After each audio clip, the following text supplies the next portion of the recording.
Go to the mat means go find the mat, lie down, and stay there until released. This is a really nice behavior for your dog to know, and it comes in handy for a lot of different situations. For example, you can have your dog settle on the mat while you're eating dinner to keep them from begging at the table.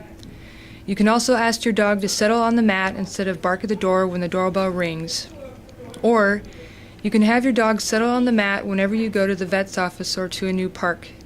We started working on this behavior by first teaching your dog to target the mat and stand on it with all 4 feet. Once they understood that concept, we started working on having the dog lie down and stay on the mat until they're released.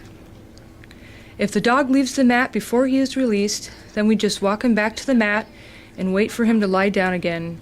Once the dog is back in the correct position, we continue working on the stay.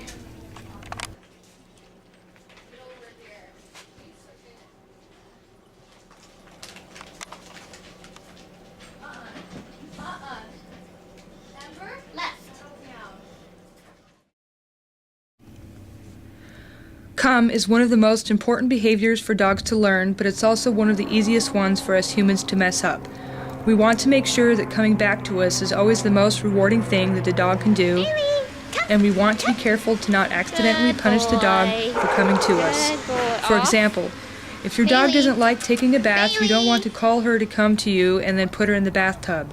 To start working on come, we first let the dog get distracted at the end of the leash, and then we call her name.